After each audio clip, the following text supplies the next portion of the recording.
Vamos a empezar esta 36 parte ya de las puertas dimensionales. Vamos a seguir con el método Silva, de la cual situación estábamos hablando en la semana anterior, pero no sé si llegaremos a ello, porque he querido incluir una serie de cosas que creo que son realmente interesantes y que nos dará pie a más conocimiento al respecto, y no sé si llegaremos al método Silva, pero bien, si no, la próxima semana, si Dios quiere, seguiremos con él. Vamos ahora a ver manifestaciones del Espíritu Santo, lo pongo ya entre comillas e interrogante.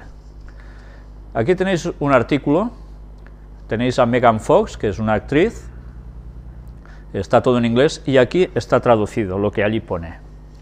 Si eres envidioso de las celebridades y las vidas que llevan, Megan Fox quiere que sepas algo. A pesar de todos los beneficios, ser famosa no es tan maravilloso como los no famosos pensamos que es. Oh, y ella también quiere que sepas que a ella le gusta hablar en lenguas pentecostales. No creo que la gente entienda, dijo la belleza morena en la edición de febrero de la revista Esquire. Todos piensan que deberíamos cerrar la boca y dejar de quejarnos porque vivimos en una casa grande o conducimos un Bentley. Así que su vida debe ser grandiosa. Lo que la gente no se da cuenta es que la fama es como tu peor experiencia en la secundaria, cuando estabas siendo acosado por esos 10 chicos en el instituto. Eso es la fama, aunque a escala global, en la que estás siendo acosado por millones de personas constantemente. En la entrevista a Fox, quien dio la bienvenida a su primer hijo el año pasado, llamado Noah, con su esposo Brian Austin Green, también analizó las desventajas de su rol de sex symbol a temprana edad, en papeles como la hija adolescente loca por los muchachos en Hopped Fight, y la de pocas ropas interesada en romance en las dos películas Transformers, que me han dicho que contienen bastantes mensajes que están en la sintonía de lo que venimos denunciando. Me sentí impotente en esa imagen, para nada me sentía poderosa, esa imagen devoraba toda mi personalidad, no por mí, sino por cómo la gente me veía, porque no había nada más que ver o saber. Ella insiste en lo de la revista Men's Magazine, la misma por la cual también posó para una sesión de fotos en ropa interior calada y tacones altos. Eso me ha devaluado, porque yo no era más que una simple imagen, era una foto, era una pose. Y en caso de que se esté preguntando qué pasó con el tatuaje de la cara de Marilyn Monroe, la que solían mostrar a las cámaras en su antebrazo, prácticamente ha desaparecido gracias a los tratamientos con láser. A los 26 años de edad dice que el tatuaje fue un error, y que la actriz icónica de antaño le recuerda a cierta joven estrella de la actualidad. Comencé a leer sobre ella y me di cuenta de que su vida era muy difícil. Es como cuando visualizas algo para tu futuro. No quiero visualizar algo tan negativo, insiste. Ella no era poderosa en ese momento, era algo así como Lindsay. Ella era una actriz que no era fiable, que casi no era asegurable. Ella tenía todo el potencial del mundo y se desperdició. No estoy interesada en seguirle los pasos. Ya veis que ella quiere estar centrada, ¿no? Una cosa que Fox está interesada en seguir son las enseñanzas de su iglesia. Se trata de una iglesia donde ella dice que ha visto que cosas locas suceden y que la gente haya sanidad. Es también un lugar donde Fox dice que siente ganas de hablar en lenguas, algo que ella hizo por primera vez a la edad de 8 años, cuando empezó a asistir a una iglesia pentecostal en su estado natal de Tennessee. Se siente como una gran cantidad de energía que entra por la parte superior de tu cabeza. Voy a sonar como una loca, dice. Todo tu cuerpo está lleno de esta corriente eléctrica y entonces empiezas a hablar, pero no estás pensando, porque no tienes idea de lo que estás diciendo.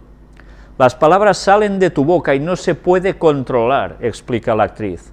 La idea es que es un idioma que solo Dios entiende.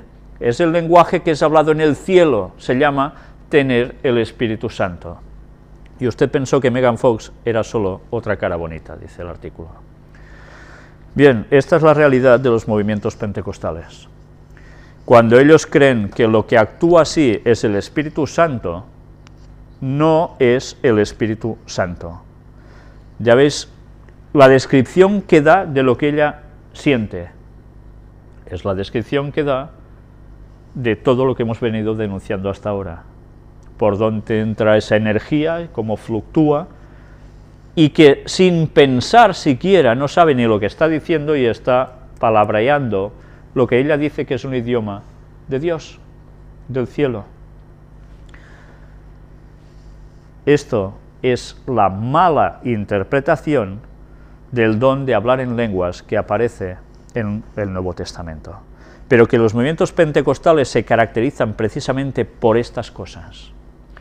Por eso después es fácil que les sucedan ciertas cosas extrañas, de las cuales hemos venido hablando mucho aquí, y es porque no son conscientes que en verdad esto no es cristianismo, sino que es espiritismo, y que Satanás está utilizando esto para confundirles realmente y a través de estas sensaciones creer que están llenos del Espíritu Santo, cuando de lo que se están llenando es de todo lo contrario.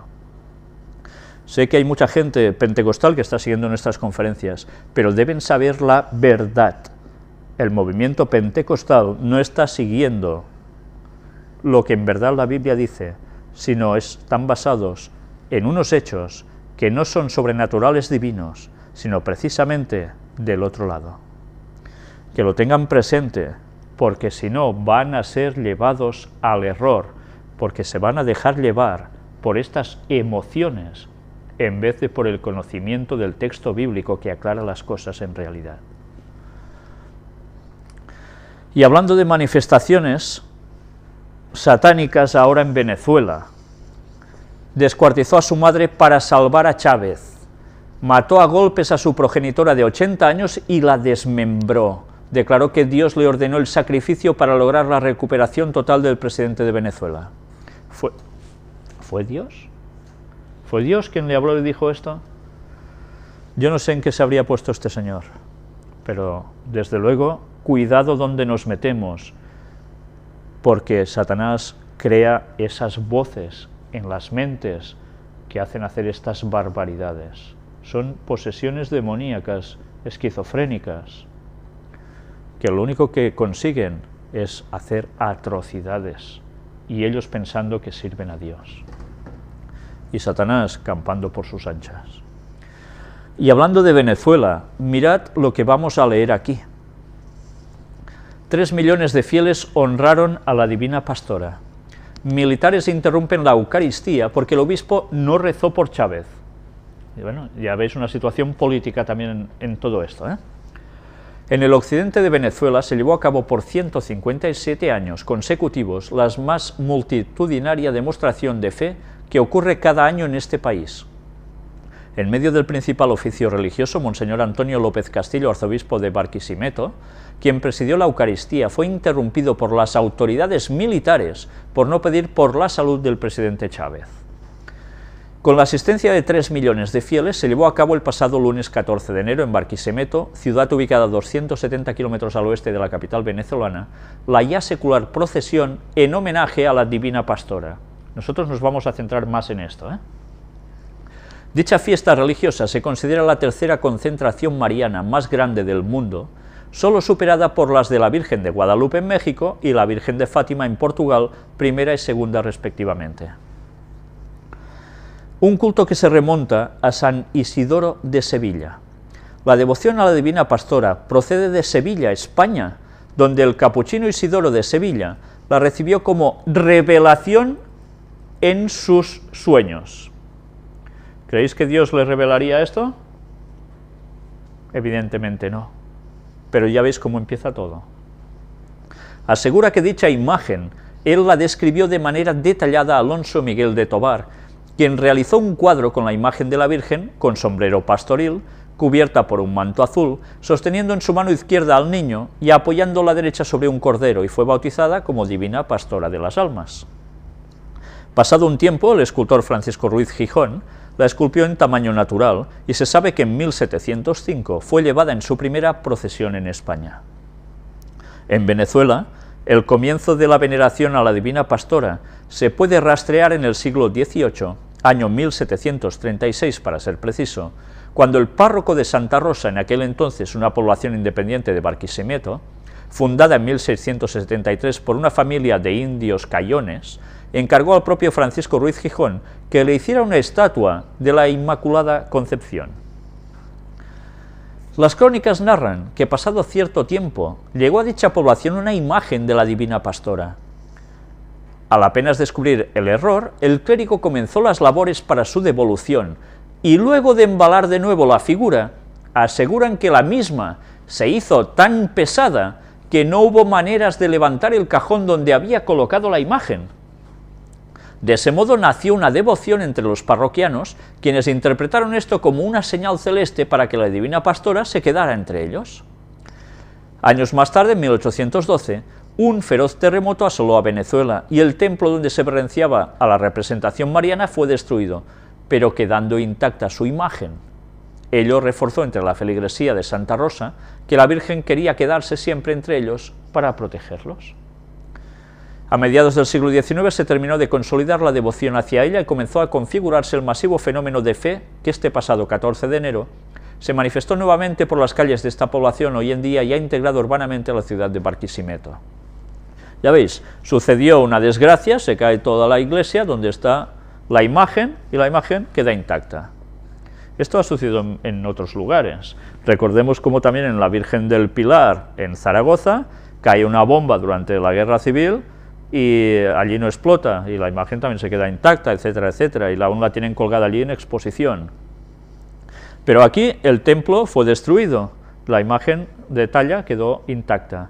Satanás también actúa, y evidentemente sabe que causando una situación así, enseguida la gente que va a decir, ¡un milagro, milagro!, y ya estamos.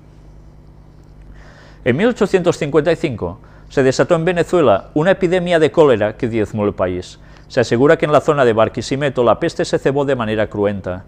Fue así como un grupo de vecinos, desesperados ante la ferocidad de la enfermedad, decidieron sacar en procesión por las calles de Barquisimeto la imagen de la Divina Pastora solicitando su misericordia. Se asegura que el sacerdote Mecario Yepez, quien era párroco de la iglesia de la Concepción y aquejado por el cólera, imploró a la Virgen ser la víctima final en la zona, que él fuera el último en morirse. Asegura la tradición oral que en efecto el deseo del hombre de iglesia se cumplió, ya que ese día falleció y a partir de ese mismo día cesó la epidemia. ¿Será verdad? ¿No será verdad? Yo no lo sé. En conmemoración de sus hechos, cada año un mar de creyentes que crece cada vez más, acude de todas partes de Venezuela y del extranjero, desborda las calles de Santa Rosa. Este año se estima que la cantidad de asistentes rondó la cifra de 3 millones de personas, las cuales recorrieron en procesión los 7,5 kilómetros que separan el templo de Santa Rosa de la catedral de Barquisimeto. ¿Qué cantidad de personas están siendo engañadas bajo este tipo de milagros embaucadores? 3 millones de personas, y va increciendo. Antes de iniciarse la procesión, Monseñor Antonio López Castillo, arzobispo de Barquisimeto, presidió la Eucaristía en compañía del arzobispo de Calabozo, Monseñor Manuel Díaz, así como de Monseñor Trino Valera de la Arquidiócesis de Guanare. Monseñor López, en su homilía, hizo un llamado contra la violencia y dijo a los feligreses: «Ante la imagen venerable de la Divina Pastora les manifiesto que me preocupa tanta violencia, tanto crimen. Matar no es querido por Dios, el homicidio es pecado, el suicidio es pecado, hermanas y hermanos, la vida es sagrada, respetemos las vidas, la violencia nos destruye, procuremos vivir en fraternidad». ¿Ya veis? Se aprovecha a dar un mensaje bueno en presencia de la imagen de la Divina Pastora. Durante el oficio religioso se vivieron momentos de elevada tensión, cuando momentos antes del ofertorio, el general Freddy Hernández Parababi, el jefe de la 14 Brigada de Infantería y del jefe del Comando Regional 4 de la Guardia Nacional, general Octavio Chacón, subieron a la tarima donde se efectuaba la misa para alarle las orejas a los curas, según palabras del propio Parababi, por no haber saludado a las autoridades nacionales ni haber pedido por la recuperación del presidente Chávez. Superado el irrespeto al protocolo eclesial, los oficios religiosos se desarrollaron con normalidad para luego hacer el mencionado recorrido. El recorrido de la venerada imagen bajo una férrea escolta militar, la cual fue severamente criticada por los asistentes, ya que impidieron en todo momento que los devotos se acercaran a menos de 2 metros de la imagen, tomó 7 horas bajo un sol implacable que mantuvo la temperatura por encima de los 30 grados centígrados. A lo largo de la ruta se escucharon numerosos testimonios de hechos milagrosos atribuidos a la Divina Pastora, como la proclaman sus seguidores, quienes acudieron a pagar diversas promesas por los favores concedidos. Cumpliendo con la más rancia tradición de atención al peregrino, una incontable cantidad de instituciones y personas repartieron gratuitamente agua, naranjas y mandarinas para calmar la sed de los viandantes. También hubo quienes entregaron comestibles a los asistentes, o sea que hicieron una buena labor. Pero ya veis cómo la gente dice de que suceden milagros atribuidos a la Divina Pastora, y esto hace que cada vez más gente y más gente y más gente se vaya añadiendo, vayan creyendo en esto. ¿Y en manos de quién caen? Del espiritismo. Es catolicismo, pero es espiritismo. Y bien, hablando de espiritismo, hablando de que en verdad hay adoraciones satánicas camufladas, vamos a ver algo que muchas personas ignoran, pero que realmente vale la pena conocer. Vamos a hablar sobre el altar hacia el oriente. ¿Qué es esto? ¿Os habéis planteado nunca cómo describe la Biblia cuando habla del santuario que llevaban los israelitas, el tabernáculo que se montaba y se desmontaba, que luego fue el templo de Salomón, ya fijo en edificio? ¿Cómo estaba encarado? La entrada la tenían por la parte este, donde sale el sol. Pero el lugar donde estaba el arca, la presencia de Dios, estaba precisamente en el lado oeste, donde se ponía ya el sol. Diréis, bueno, ¿y qué? Si recordamos episodios en el Antiguo Testamento, nos damos cuenta, como en el libro de Ezequiel, si no recuerdo mal, se habla de que dentro había gente postrada, los sacerdotes, cuando habían caído ya en el lado satánico, siendo pueblo de Dios, adoraban mirando ¿hacia dónde? Hacia donde salía el sol, el oriente. Todo lo contrario a como estaba dispuesto la presencia o la manifestación de la gloria de Dios en el santuario. Todo lo contrario. ¿Por qué ellos miraban al sol? ¿Adoraban al sol? ¿Solo porque es fuente de vida? No. Porque el sol fue creado por Dios, pero ellos no adoraban al Dios creador, sino que adoraban al sol, no porque en verdad era solo fuente de vida, sino porque en verdad se cogía la representación de la divinidad que ellos entendían, que era el mismísimo Satanás. Esto hay que tenerlo muy claro. El culto pagano al sol de todas las épocas y de todos los lugares es adoración a Satanás, no solo al astro rey que llaman. Pues bien, una vez dicho esto, vamos a pensar cómo están dispuestas las iglesias católicas, las catedrales católicas. ¿Os lo habéis planteado? Vamos a ver todo esto. El Vaticano prepara un manual para ayudar a celebrar a los sacerdotes y asistir bien a la Eucaristía. El cardenal Cañizares escribe aquí, o habla aquí, y llega un momento en que nosotros nos vamos a ir precisamente a esta frase subrayada en rojo. Subrayó la necesidad de la noción del misterio y de algunos particulares interesantes que se respetaban, como el altar hacia el oriente, y que no se pierda el sentido sacrificial de la Eucaristía. ¿Dónde está situado el altar? Hacia el oriente, todo lo contrario de lo que nos habla donde estaba el santuario de Dios, ubicada la presencia de la gloria de Dios, que estaba en el otro extremo, totalmente opuesto. ¿Por qué ellos hacen esto? ¿Empezáis a daros cuenta de algo? Vamos a ver ahora un escrito de masonería y simbolismo, que no está escrito por alguien que especula sobre masonería y se inventa cosas, sino por un propio masón. Y luego nos daremos cuenta en los comentarios de gente que escribe cómo realmente, tanto él como los que comentan allí, son masones. Es un artículo excelente, excelente en el sentido de que vamos a comprender al leerlo el porqué de estas cosas y de otras que hemos venido presentando en el tema de las puertas dimensionales, como incluso las vírgenes negras. Vamos a ver precisamente este artículo, porque realmente no tiene desperdicio, aunque haremos un especial hincapié en algún punto en concreto, vinculado a lo que hemos venido presentando en estos momentos. Las antiguas catedrales góticas y el templo masónico.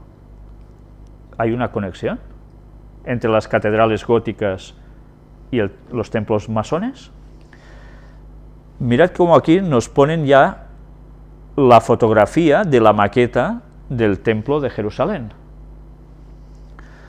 Todos conocemos el mito del templo de Salomón. Dice el mito del templo de Salomón. En verdad existió, no fue un mito. De donde se dice que está copiado el modelo de los templos masónicos, cosa que no es falsa. ¿Veis? Ellos mismos dicen que no es falso. Los templos masones están copiados del templo de Salomón. Y aquí ya empezamos a ver unas vinculaciones extrañas. Pero si solo nos quedamos con que el templo masónico es una copia física del contenido del que el rey Salomón ordenó construir a Hiram, estaríamos siendo ciegos, pues en ello va mucho mayor significado que lo que solo perciben nuestros sentidos. Yo no sé si veis que aquí debajo nos ponen también un templo con unas escaleras, 2 columnas en la entrada, ¿os recuerda algo a las logias masónicas? Y que al final veis que hay unas escalerillas que suben, ¿y qué se encuentra aquí? 2 leones alados con cabeza humana. ¿Como quién? Como los bajorrelieves que aparecen ¿dónde? En Babilonia, que es precisamente el que, todo lo contrario a lo que Dios quiere. Bien, sigamos. Ya veis este dibujo que tenéis aquí, un laberinto, del cual también hemos hablado en nuestras conferencias. Los templos masónicos, al igual que las catedrales góticas, tienen expresados un profundo simbolismo, apoyado en la astrología, el hermetismo, la alquimia y la cábala cristiana. ¿Cábala cristiana? Pues sí. De la cual los templarios fueron quizá portadores importantes hacia las tierras europeas más interiores, quedando posteriormente reflejadas en la arquitectura gótica de las catedrales medievales, que comparten con los primeros la característica de estar llenos de simbolismos sobre alquimia, hermetismo, astrología y en general símbolos propios de la ciencia antigua.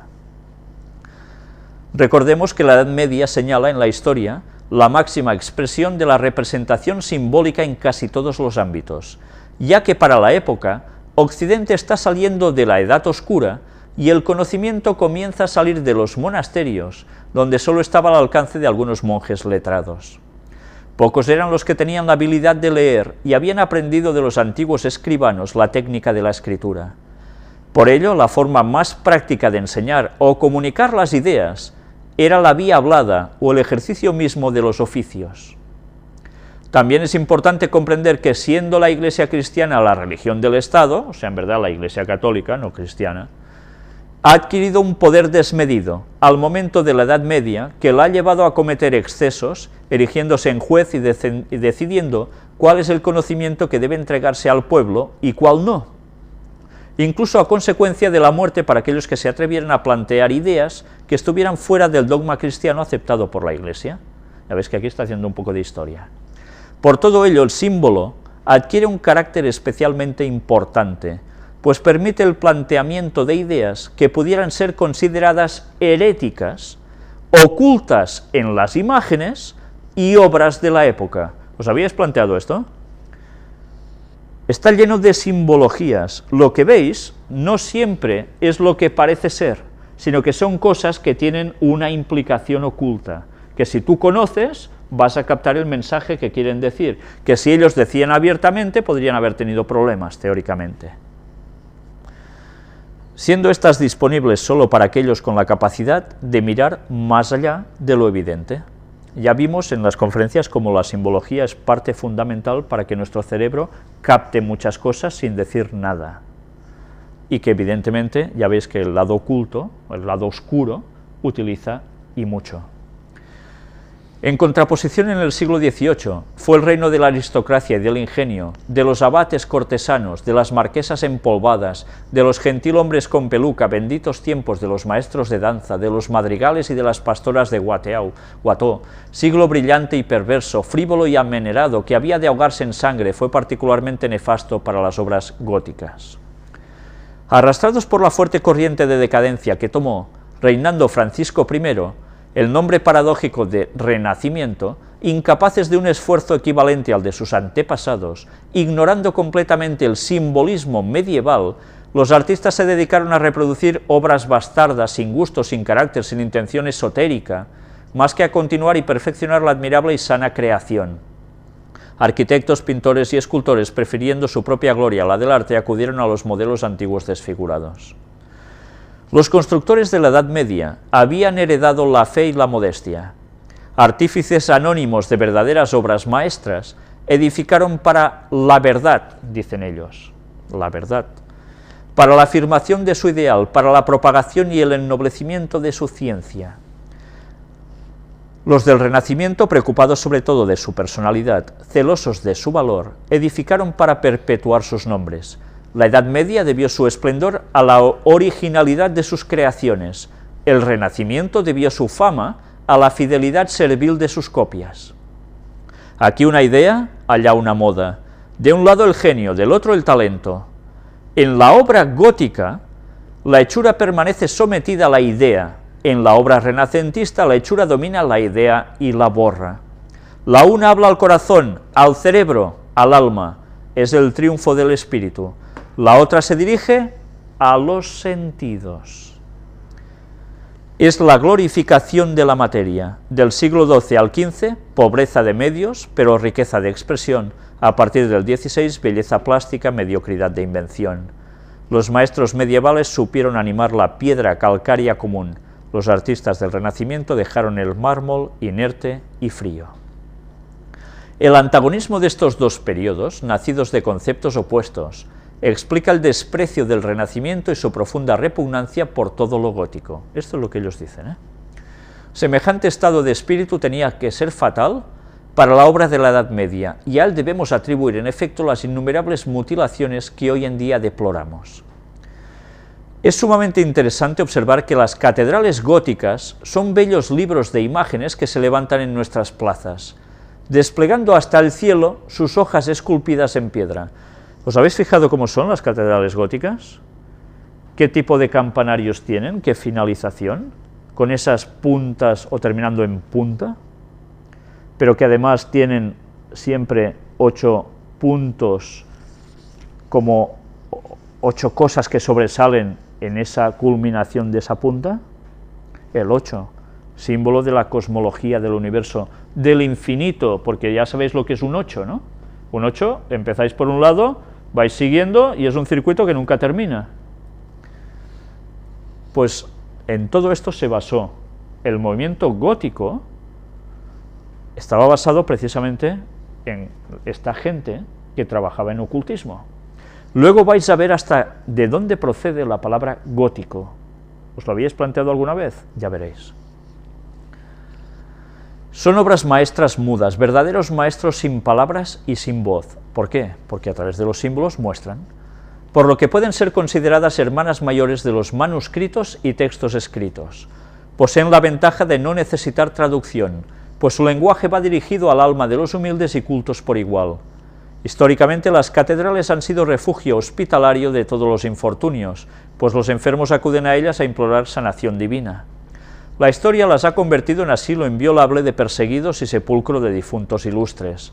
Nadie puede negar que las catedrales fueran en su apogeo núcleos intelectuales y morales de la colectividad del medioevo, otrora centros de actividad pública, apoteosis del pensamiento, del saber y del arte. Ahora nosotros vamos a una iglesia católica que sea así, y todos estos conceptos normalmente no los tenemos presente, pero eso en su momento fue un pilar básico, y aún lo siguen siendo.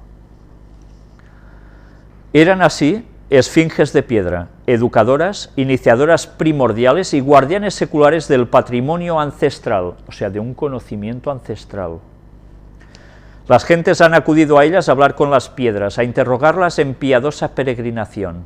El arte y las ciencias escapan de los monasterios y se plasman en la arquitectura de las catedrales, que terminan por convertirse en centros laicos de enseñanza exotérica en la época.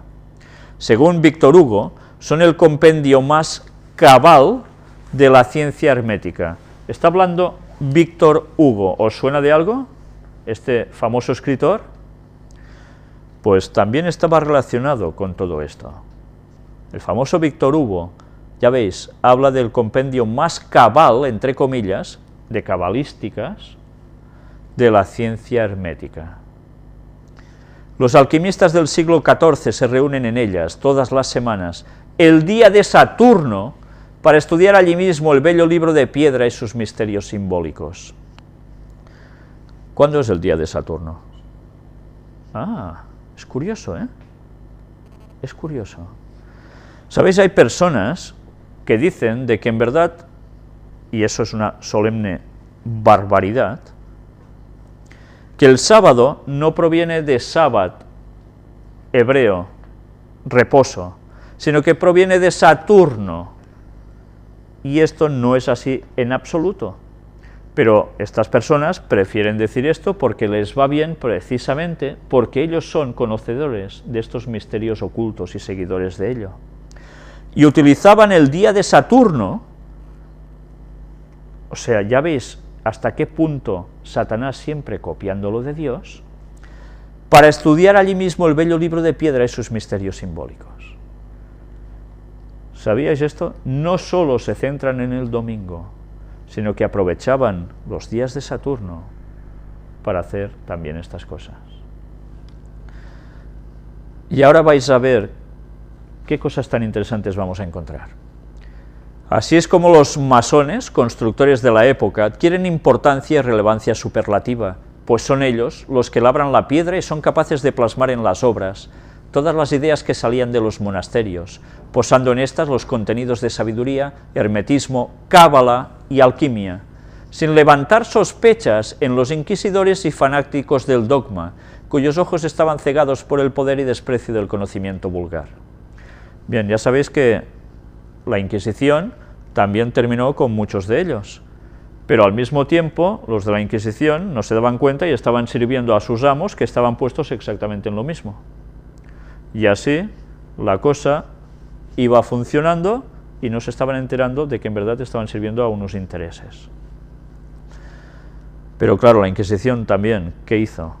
Exterminó al auténtico pueblo de Dios, tanto como pudo. Y mirad ahora lo que viene aquí. Partiendo de la expresión, por demás popular, arte gótico, fonéticamente muy parecida a arte goético o mágico, y de allí a la deformación ortográfica argótico o la cábala tradicional, la catedral es una obra de art got o de argot, expresión esta última, que es en el diccionario se define como lengua particular que tiene interés en comunicar sus pensamientos sin ser comprendidos por los que los rodean. Es pues una cábala hablada. Ya sabéis, se habla del argot futbolístico, ¿no? De ciertas palabras que son utilizadas solo para el fútbol, el argot de no sé qué, el argot de no sé cuánto, un lenguaje que solo entienden los que ya saben de qué va. Pues de eso viene el arte gótico, de transmitir conocimientos ocultos a la gente que ya sabía de qué iba la cuestión, y los otros veían una cosa y oh, qué bonito, o no, pero ellos no se enteraban del mensaje. Eso es lo gótico.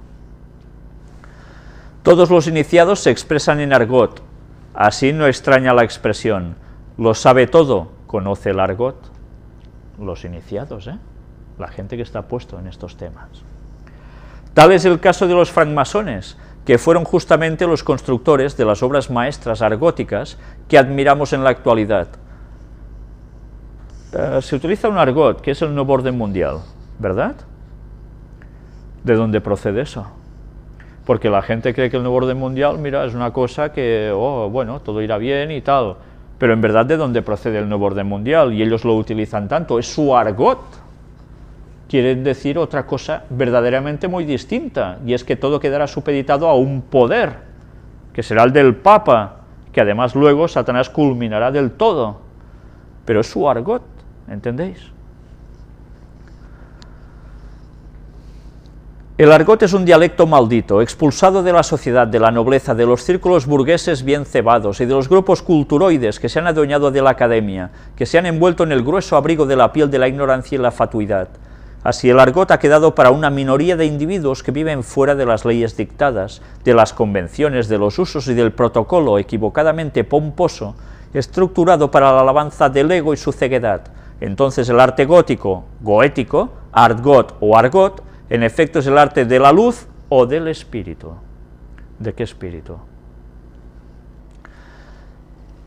Raras son las excepciones en las que el plano de los templos góticos, catedrales, abadías o colegiatas, adoptan la forma de una cruz latina, como veis aquí a la derecha, tendida en el suelo. Esto sería visto desde arriba, por decirlo de algún modo, ¿no?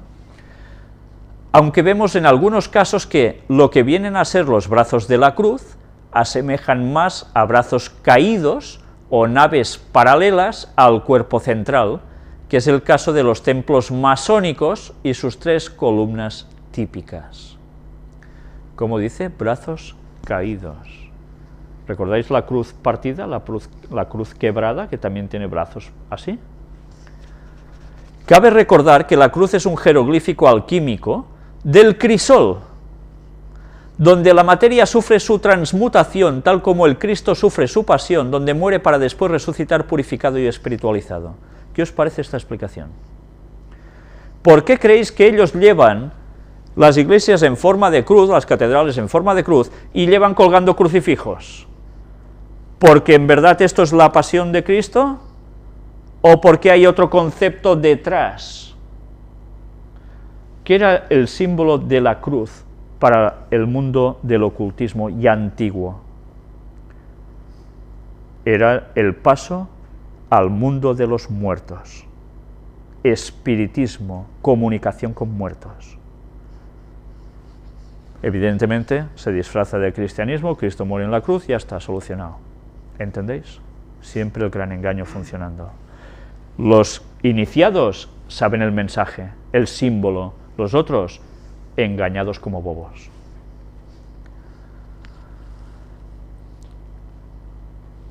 Con seguridad es conocida la revelación que se le hizo a Constantino de la cruz luminosa y la expresión vencerás en este signo. ¿Lo recordáis que estuvimos presentando el signo de Constantino, esa X con una P en un círculo redondo y con este signo vencerás?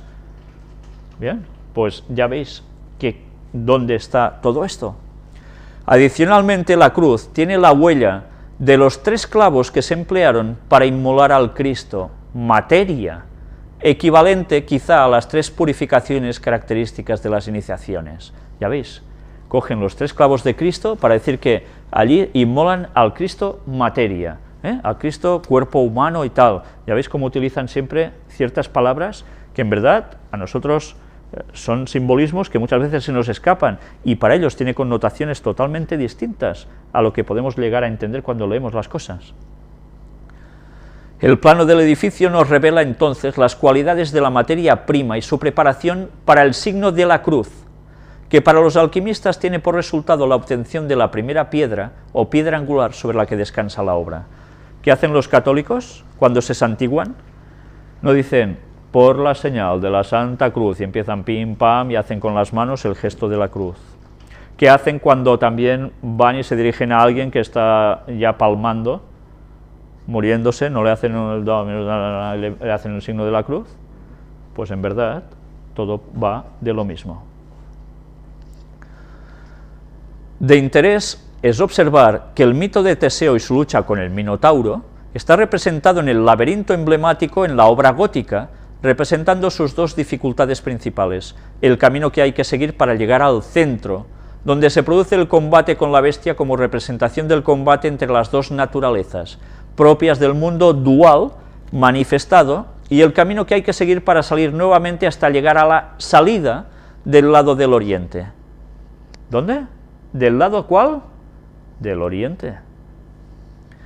La figura del laberinto está al comienzo de muchas obras cabalísticas y manuscritos alquímicos, de la misma forma que se encuentra la entrada de las catedrales góticas en un mensaje que parece comunicar al fiel que se acerca al templo, que debe librar una batalla contra la bestia para ganar la cualificación necesaria para entrar al templo. Anda, ¿conocíais esto?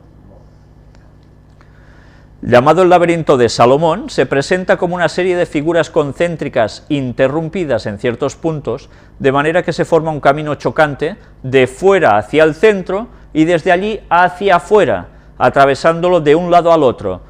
¿Recordáis que estuvimos hablando de cómo funcionaba el sistema hipnótico? Trabaja de fuera hacia adentro y después, ¿qué sucede? Que de dentro hacia afuera hay otra manifestación y ya se ha conseguido un objetivo. Pues así se trabaja. Interesante es aquí referirnos al hilo de Ariadna, que permitió a Teseo cumplir su misión y salir del laberinto ileso. Ariadna, araña, quiere decir, ¿acaso nuestra alma no es una araña que teje nuestro propio cuerpo? Caray, ¿acaso nuestra alma no es una araña que teje nuestro propio cuerpo? ¿Qué concepción están dándole a la palabra alma? ¿Es la connotación bíblica? No, para nada. Por otro lado, el Hiram masónico, el divino Aries, el arquitecto del templo de Salomón. En provenzal el hierro se llama Aram e Hiram, muy cercano al hierro e imán del griego, que atrae, toma, arrastra, ase. Así llegamos a aragno, iragno, o bien a iragno, viendo entonces que la palabra toma sentido en ambos conceptos, para adicionalmente expresar también el orto de un astro que sale del mar, de donde se derivan Arián o Ariane, que identifica el oriente, el sol naciente, ubicándonos en la Grecia antigua, portal de Asia y de Europa al mismo tiempo. ¿Veis a dónde va todo siempre? Dirección oriente, dirección sol. ¿Dirección quién? A Satanás. Y ahora he remarcado, lo veis en el extremo izquierdo de las imágenes, lo que a nosotros más nos va a interesar de esta temática. Si hasta ahora yo creo que era bastante interesante, porque mucha cosa seguro que se desconocía, vamos a mostrar ahora algo que también vale la pena conocer. A la derecha veis que hay un rosetón, ¿verdad? ¿Por dónde entraba el sol en las iglesias católicas, o por dónde entra? A través del rosetón principalmente, ¿no? Está calculado para que a cierta hora tenga toda la intensidad. El sol se manifiesta allí, por oriente. ¿Quién se manifiesta por allí? ¿Me entendéis, no? Característico también es, en la obra gótica, el simbolismo implícito, la ubicación del templo. ¿Cómo está puesto? Que invariablemente tiene una fachada hacia el poniente, donde está la entrada principal, y el crucero o brazos de la cruz que se forma en el sentido noreste al suroeste, o sea que la entrada está totalmente a la inversa de donde estaba en el tabernáculo de Dios, totalmente opuesto, al revés. Esta orientación tiene como finalidad que los fieles entren por occidente, o sea, por la izquierda, por decir algo, y se dirijan en derechura hacia el santuarium, mirando hacia la salida del sol, por lo que simbólicamente salen de las tinieblas y se dirigen hacia la luz. Pues toma, es que resulta que es todo lo contrario en verdad. Lo que hacen es dirigirse por la disposición a la adoración a Satanás, a las tinieblas, aunque salga el sol. Mirad qué forma de trabajar tan bien camuflada tienen. Todo lo contrario a donde estaba el sumo, donde se dirigía el sumo sacerdote una vez al año, en presencia de la gloria de Dios que se manifestaba sobre el arca de la alianza, que estaba en el lado opuesto a donde ellos ponen el santuario. ¿Entendéis? Todo lo contrario. Como consecuencia de esta ubicación, los rosetones que adornan la entrada principal y los que adornan las entradas de los cruceros se iluminan en horas diferentes, siendo el rosetón septentrional el que nunca se ilumina directamente por los rayos del sol.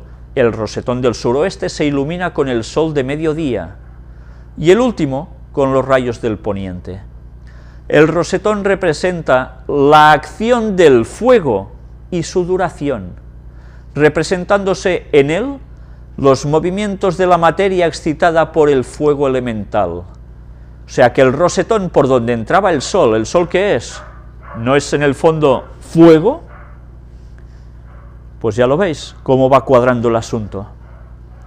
Encontramos rosetones representando estrellas radiadas de 6 puntas, y esto lo vamos a mostrar también en la conferencia sobre el 666, el milenio que la haga, porque ya no sé cuándo la podré hacer, llamadas también estrella de los magos. Anda.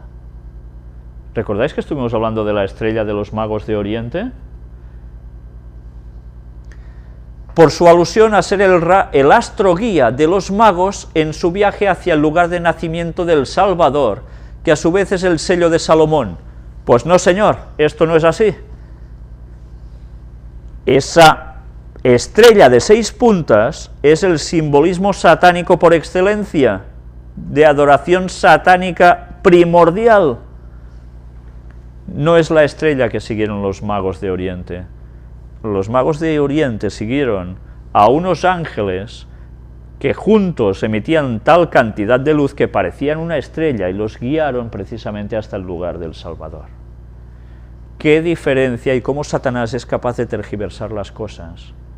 Y toda esta gente iniciada de estos misterios se están tragando lo que Satanás quiere que crean. El mito de Eneas, en el que se señala entre sus peripecias que vio todos los días y durante el día la estrella de Venus hasta que llegó a los campos laurentinos, donde dejó de verla, lo cual le dio a entender que aquellas eran las tierras señaladas por el destino. Sabéis que Venus está aquí parado, que es el lugar, teóricamente, por este misticismo, de alguien que está allí. ¿Quién es? Satanás. Sí, ellos creen que Satanás está en Venus. Sí, y por eso se hace el culto a la estrella de 5 puntas también, porque es el recorrido que Venus hacía, que formaba esa estrella de 5 puntas en el espacio. O sea, mirad qué vinculaciones. En la iconografía simbólica, la estrella sirve para designar tanto la concepción como el nacimiento. ¿Entendéis por qué ahora a las Venus se las pintaba saliendo de una ostra? Eran un símbolo de nacimiento. Pero además, ¿por qué se les llamaba Venus? Porque eran representaciones simbólicas de la veneración a Satanás. Cuando veis cuadros de esas épocas, grabados de esas épocas, en verdad esto tenía una simbología que era adoración satánica. Lo mismo que el alma humana tiene sus pliegues secretos, qué cosas que dicen, así los templos tienen sus pasadizos ocultos. Su conjunto se extiende bajo el suelo del templo y constituye la cripta del griego. Su significado es oculto.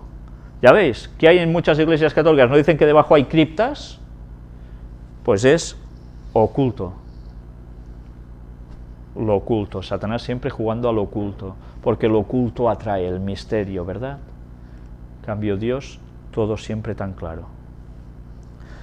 En este lugar profundo, húmedo y frío, el observador experimenta una singular sensación que le impone silencio. Ya veis, se trabaja con los sentidos, ¿eh? La sensación del poder unido a las tinieblas. Madre mía. Antaño estas cámaras en los templos servían de morada, ¿a quién? A la estatua de Isis, que posteriormente se transforman con el cristianismo en vírgenes negras, y lo dice un masón. El atributo de la Virgen, anterior al cristianismo, es la tierra antes de su fecundación, que pronto será animada por los rayos del sol. ¿Recordáis de dónde procede todo esto? De Babel. ¿Recordáis quién es Isis? Semiramis. ¿Recordáis quién la fecunda? Nimrod, cuando dicen que ya está muerto, que se ha puesto como el sol, y un rayo es como su esperma que la fecunda a ella, y nace el niño que es Tamuz. Y luego se adora a Isis, o sea, Semiramis, con el niño en brazos, que es Tamuz, y luego estas representaciones pasan a ser, en el cristianismo católico, la adoración a la Virgen con el niño. Toma ya. Qué jugada, ¿eh? Y ya habéis visto 3 millones de personas adorando por allí, no sé cuántos más por el otro lado, con sus milagros y sus historias. ¿Cómo juega Satanás, eh? ¿Cómo juega? Pero aún hay más, aún hay más. Hagamos un pequeño paréntesis para hablar un poco sobre el culto a Isis, la Ceres egipcia, ya sabéis que tuvo distintos nombres, depende del lugar, del cual poco sabemos por ser muy hermético y misterioso. Todos los años se festejaba solemnemente a la diosa, con el sacrificio de un buey. Ya veis, ¿recordáis que hicieron? Antes hemos hablado en la primera parte de la conferencia, en el apartado de noticias, ¿qué hicieron los hebreos mientras esperaban a Moisés que bajara con los 10 mandamientos? ¿No hicieron un becerro de oro? Porque eso tenía ya una significación. Ya lo hemos visto en anteriores conferencias, ¿no? Y según Heródoto, después de los sacrificios, hombres y mujeres en número de varias decenas de millar, se propinaban fuertes golpes. ¿A qué os suena esto? Ah, flagelaciones, y venga a andar con descalzos o con garbanzos en los pies y dándose de golpes y latigazos, sangrándose, como hacían también, ¿quién? En la Biblia. Recordemos siempre la historia, porque el pasado nos da el conocimiento del presente y del futuro. Si olvidamos el pasado, la hemos pifiado porque caemos en lo mismo. Satanás nos va a embaucar. ¿Qué sucedió con Elías? ¿Lo recordáis? ¿Qué sucedió con los sacerdotes de Baal, invocando a su Dios? Se zajaban, se hacían sangre, invocando a su Dios. ¿Qué hace el catolicismo? ¿No hacen acaso eso? ¿No hacen también esto el Opus?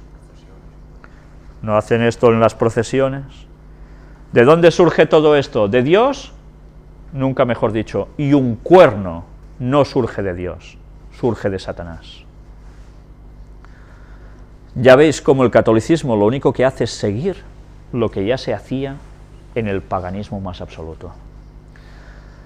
Los griegos, al igual que los egipcios, guardaban silencio absoluto sobre los misterios del culto a Ceres. La revelación del secreto de esas prácticas a los profanos se castigaba con la muerte. Se consideraba incluso un crimen prestar oídos a su divulgación. ¿Qué sucede en las logias masónicas? ¿No se hacen juramentos también de que se les cortará la lengua y no sé qué y no sé cuánto si dejan ir alguno de sus mensajes fuera de los iniciados y demás? Ahora dicen, no, esto era una forma de hablar solo, pero ya veis que cuando alguno se pasa, termina mal de verdad, ¿eh? Puedo deciros que esta semana mismo estaba hablando con una persona que sabía muchas cosas sobre la masonería, estaba muy bien aposentada económicamente, les interesaba mucho, y después de saber muchas cosas y no querer pertenecer a esa masonería, estuvieron a punto de matarla en varias ocasiones a esta persona. Gracias a Dios sigue viva, porque ella se dio cuenta de que esto no provenía de Dios. Mirad cómo funciona el asunto. Claro que no todos los masones actúan así, por supuesto, porque hay muy buenas personas también entre ellos, pero están en el error. Pero las cosas por arriba cambian bastante. Vamos a seguir con la lectura. La entrada al templo de Isis, al igual que al de Ceres, estaba rigurosamente prohibida a todos los que no hubieran recibido la iniciación. Sabemos que los misterios del culto se dividían en 4 categorías: el hierofante, encargado de instruir a los neófitos, el portaantorcha, que representaba al sol, el heraldo, que representaba la luna. En Roma, las cereales se celebraban el 12 de abril. En las procesiones llevaban un huevo, símbolo del mundo, y se sacrificaban cerdos. ¿Qué hacéis por Pascua? Vais a las pastelerías y ¿qué compráis? La mona de Pascua. ¿Y qué es la mona de Pascua? Un huevo de chocolate ahora, pero un huevo. ¿Y de dónde sale todo eso? Pues de esto, de adoraciones satánicas. Se pinta de catolicismo, y como está bueno además porque es de chocolate, ñaca. ¿Pero entendéis? todo es lo mismo, adoración totalmente satánica. Y además se sacrificaban cerdos, el animal inmundo por excelencia, que en Levítico 11 Dios dice muy claro que nada de nada, porque es de lo peor que hay. Elena White habla de las implicaciones de este animal si se ingiere, sobre incluso no solo nuestro físico en salud, de cuerpo, sino además de esta nuestra mente y, cómo no, en consecuencia, nuestra parte espiritual queda afectada. Tanto Isis como Rea o Cibeles, que es lo mismo, llevan el epíteto de madre de los dioses, con lo cual parecen ser expresiones de un mismo principio. En particular, Cibeles era adorada en Frigia, bajo la forma de una piedra negra caída del cielo. Una piedra negra caída del cielo, ¿qué es? Un meteorito, ¿no? ¿Qué hay donde se junta el mundo islámico en la Meca? ¿No es lo mismo acaso? ¿Ah? ¿Y por qué el mundo islámico va allí y tiene que hacer eso una vez en su vida al menos? Porque detrás del Islam también hay la misma adoración satánica, y ellos ni lo saben, la mayor parte de ellos ni se enteran. Bueno, también cabe decir que ¿dónde va el Madrid a celebrar sus títulos? A la plaza de las Cibeles. ¿Y dónde va el Barça a celebrar sus títulos? A la Moreneta de Montserrat. Iba, ¿no? Antes se hacía mucho, la Virgen Negra de Montserrat. En fin, que... y la gente ni se enteran, claro. En particular, Cibeles era adorada en Frigia, bajo la forma de una piedra negra caída del cielo. Famosa es la actitud de la diosa Isis, como apartando un velo, de donde aparece la expresión popular del velo de Isis. Note el lector como todas las catedrales góticas poseen en sus criptas imágenes de vírgenes negras, y como todas tienen en sí mismas nombres que son advocaciones de la Virgen, que aun cuando así se ha declarado, no quiero yo relacionar con la Virgen María en particular, sino más bien con la referencia a la Virgen que será madre en potencia, o bien la tierra que espera ser labrada para producir frutos. Y ellos creyéndose que adoran a la Virgen María. Lo anterior solo quiere ser un pequeño indicio, que permita a los ojos inquietos ir más allá y detectar más símbolos ocultos en la obra, pues son tantos que es posible escribir toda una enciclopedia y aún tendríamos que continuar buscando, si pretendemos detectarlos todos. En todas están expresados simbolismos relativos a la ubicación del altar y el número de gradas que lo levantan del nivel del suelo.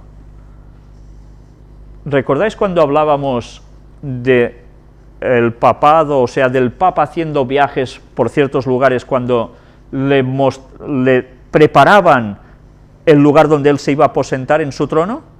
Que tantas veces contábamos los escalones hasta llegar a él, etcétera, y en las misas y demás, porque todo tiene este simbolismo. El número de gradas también es importante para determinar por su cantidad qué simbolismo quieren decir.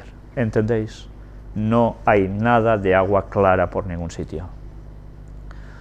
Las columnas que adornan las naves y las tallas de estas se corresponden con el trabajo alquímico, y su ubicación se corresponde a sucesos astrológicos y astronómicos que maravillaban a los sabios alquimistas y astrólogos de la época.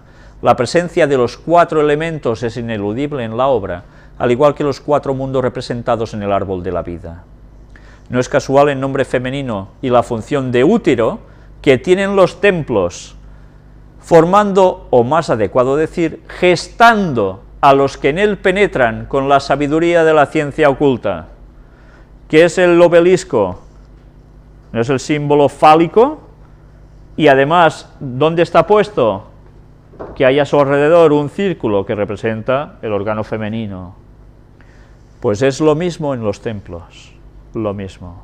Se fecunda la sabiduría de la ciencia oculta que penetra en ellos. ¿Vale? Casi nada, ¿eh? Casi nada.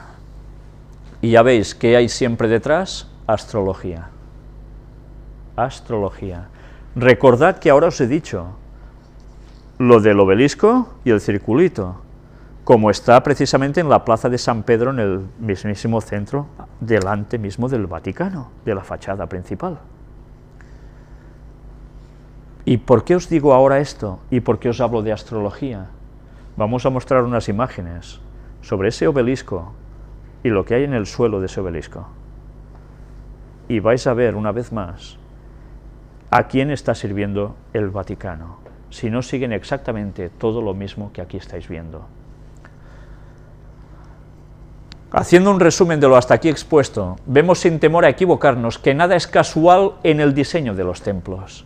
Hay una carga de simbolismo en la ubicación y orientación de los mismos, apoyado en las leyes naturales y el gran astro, o sea, el Sol, que representa la luz por excelencia, el Sol, que en verdad, ya sabéis, que representaba a quién, por el mundo oculto, a Satanás, que en verdad se apropió de un título que también se le da a Cristo, que es el Sol de Justicia.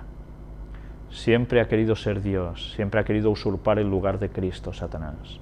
Por eso cogió estas simbologías y lo pasó al mundo esotérico, mundo oculto, místico, con un conocimiento totalmente alterado de la verdad.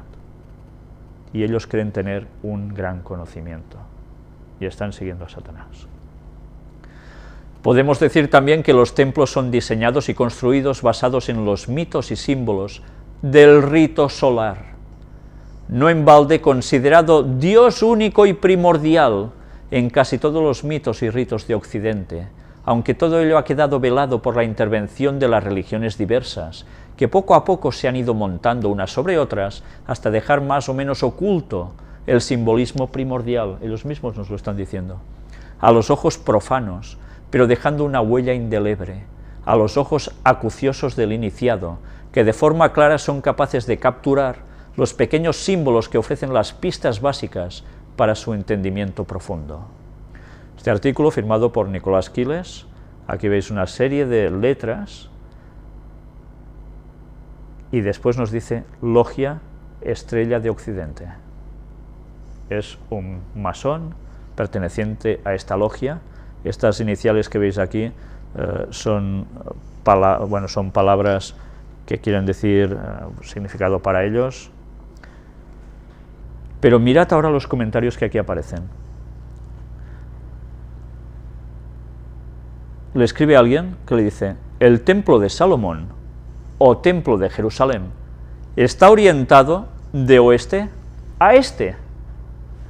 Se entra por el este y la parte más sagrada, en la que se encuentra el Santo de los Santos, el lugar santísimo donde estaba el Arca de la Alianza y la presencia de Dios, está en el oeste. Contrariamente, los templos masónicos, al igual que los de la Iglesia Católica, están orientados de este a oeste.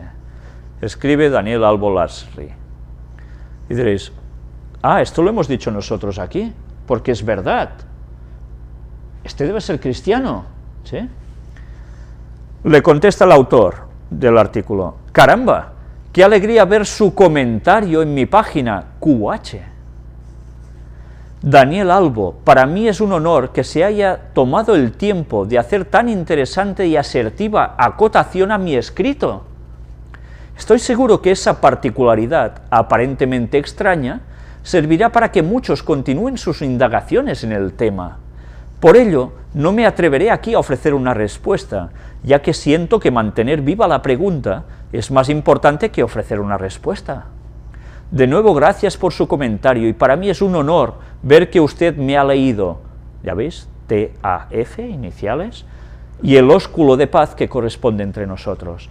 Le está escribiendo otro masón, un masón importante. Y resulta que el masón importante le está diciendo lo que nosotros hemos mostrado, porque en la Biblia aparece así, que esto es totalmente contrario, los templos masónicos y las iglesias católicas, como están dispuestas, a lo que Dios dijo a su pueblo que debía construir su tabernáculo y su templo.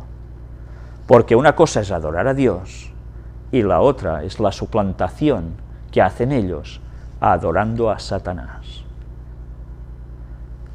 Sí que hay que dar una respuesta. No hace falta dejar la especulación para que la gente busque y ya está. hay que dar una respuesta contundente. O Satanás o Dios, no hay otra. Sabemos la verdad, ¿a quién vamos a seguir? Vamos a mostrar un testimonio, dejando ya este tema, que creo que valía la pena que conocieseis, porque realmente puede destapar a mucha gente que está tanto en la masonería como en el catolicismo el engaño que están viviendo, para que salgan de allí y se entreguen de verdad a Dios y no jueguen con este juego de Satanás. Y hablando de estos juegos de Satanás, mirad este testimonio. La verdad es que es un testimonio de esos que a veces resultan un poco espeluznantes, ¿me entendéis? Mi nombre es Gustavo y te estoy escribiendo desde Argentina. Bueno, te comento que soy una persona normal, crecí en un hogar evangélico, cristiano, y desde niño que tengo visiones o experiencias espirituales, que al principio para mí era extraño, o sea, no lograba comprenderlo. Luego de leer mucho y tener muchas experiencias con seres espirituales, pude sacar conclusiones. Ojo, no creo ser una persona especial o superior al resto de los humanos. Yo creo que todos los hombres tenemos como un sexto sentido, una visión espiritual, pero en este mundo terrenal estamos tan distraídos que no logramos apreciar el mundo espiritual que nos rodea. Bueno, es su particularidad visión, ¿no? Cuando era niño he tenido muchos sueños extraños o visiones, algunos que luego recordar son como por ejemplo ver las estrellas del cielo y que todas se mueven y caigan como si fueran copos de nieve, o también ver y apreciar la caída del diablo a la tierra y perseguirme. Luego recuerdo tener una experiencia espiritual con un ser de luz, ángel. Recuerdo una mañana estar durmiendo en mi cama y luego sentir una luz fuerte y enceguecedora. Luego al abrir los ojos veo enfrente mía una luz muy intensa y blanca sin ninguna dirección. Al aclararse mi visión en medio de aquella luz aprecio un rostro hermoso. Luego puedo distinguir unas sandalias doradas y unas alas pero hechas de luz. Al ver este ser no me asusté ni me sorprendí, le hablé y traté como si fuera un amigo. Hablamos o tuvimos un diálogo, pero no puedo recordar la charla que tuvimos ni cómo terminó la aparición. Todos estos sucesos fueron en mi niñez. Luego en mi etapa adolescente y adulta he tenido más encuentros con seres de oscuridad, demonios. Creo que los seres de luz son más difíciles de encontrar. Ahora te comento algunas de esas experiencias con seres de oscuridad.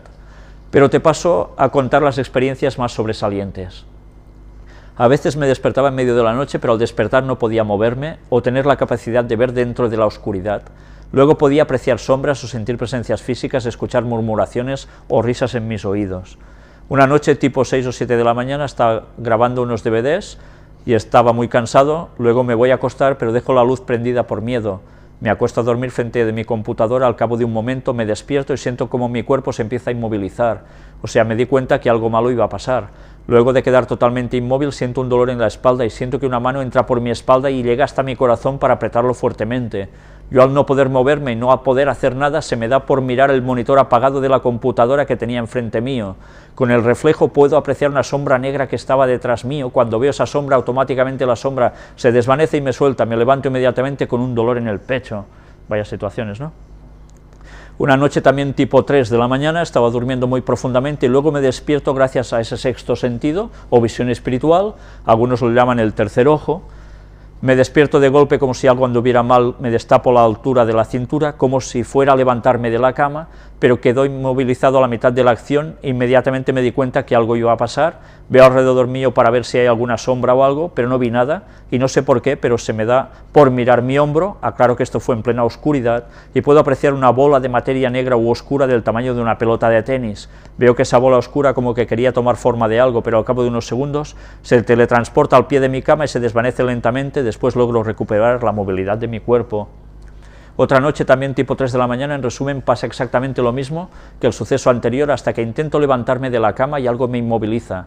Luego de quedar inmovilizado puedo apreciar en la pared que está enfrente mío, en plena noche oscura, que algo se movía en un principio. Pensé que era un insecto, pero veo que la sombra de la pared empieza a tomar forma, y la forma que tenía era de como un lagarto de 1 metro de largo.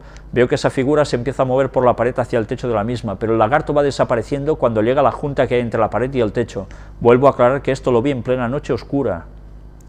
Otra noche también tipo 3 de la mañana me levanto de golpe, presentí que algo malo está sucediendo.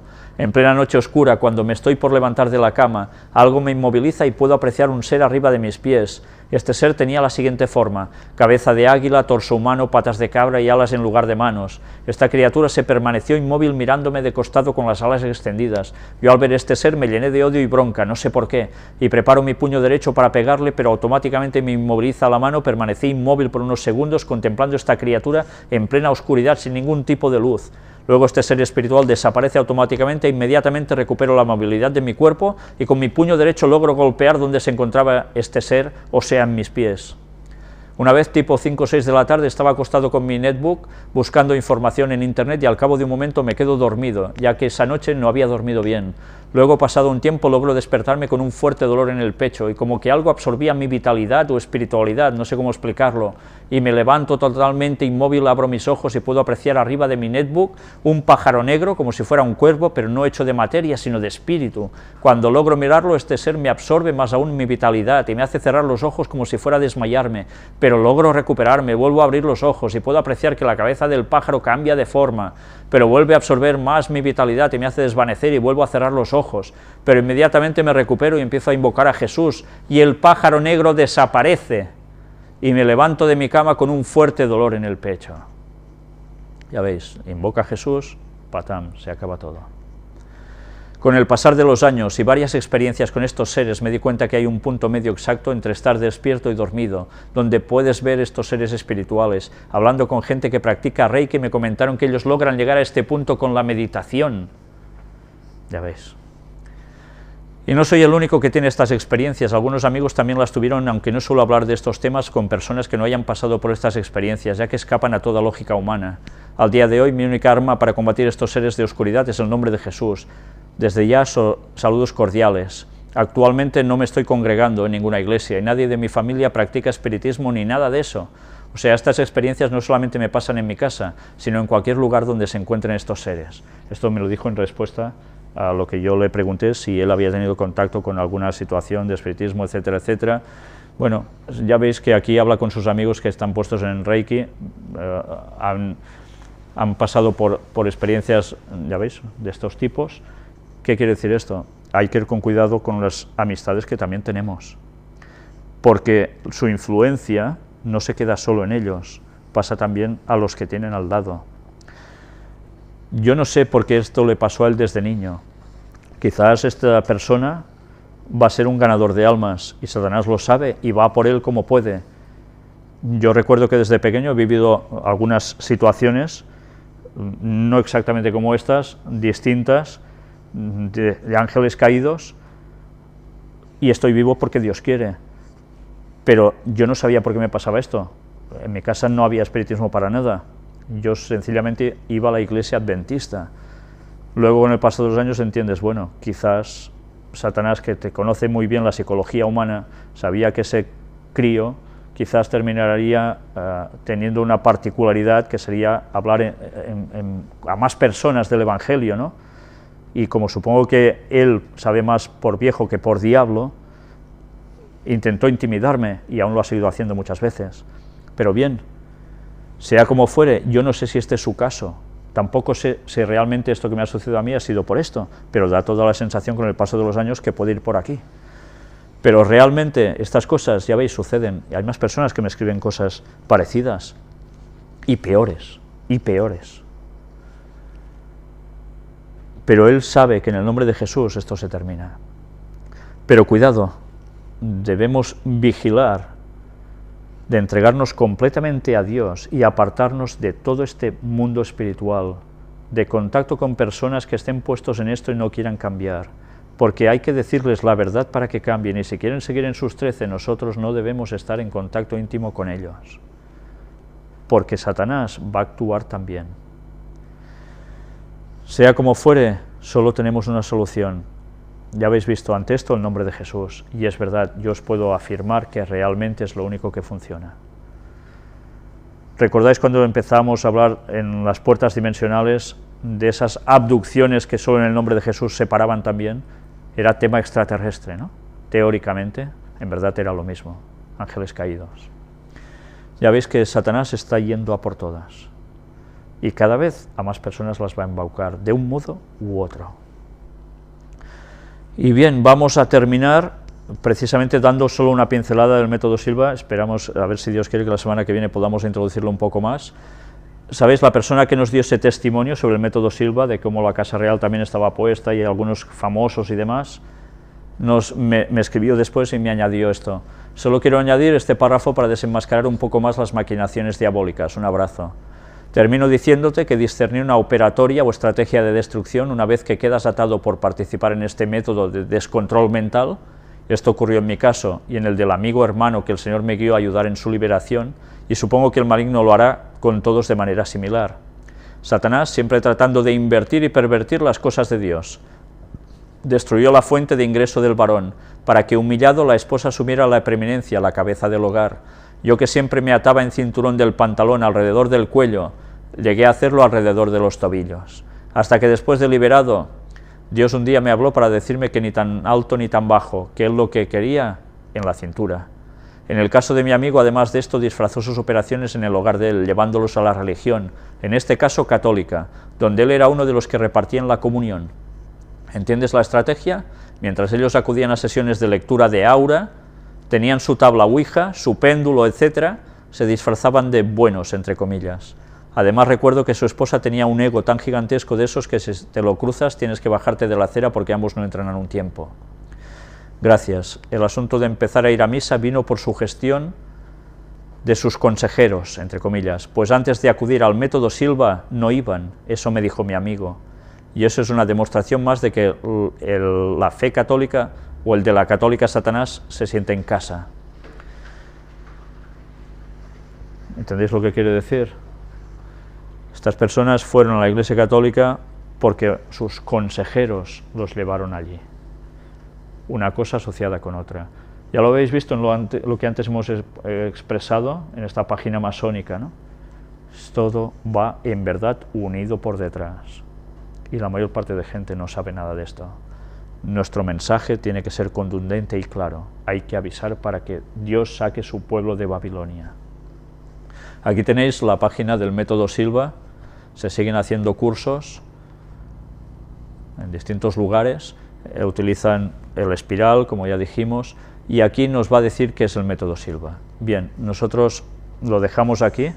Vamos a la próxima conferencia, seguir con todo esto para hablar y extraer del método Silva una serie de conexiones que creo que os van a dejar realmente alucinados, porque va mucho más allá de lo que habíamos podido pensar. Pues que Dios nos ayude a andar en sus caminos y a apartarnos de todo el mal, porque el tiempo verdaderamente es corto. Amén.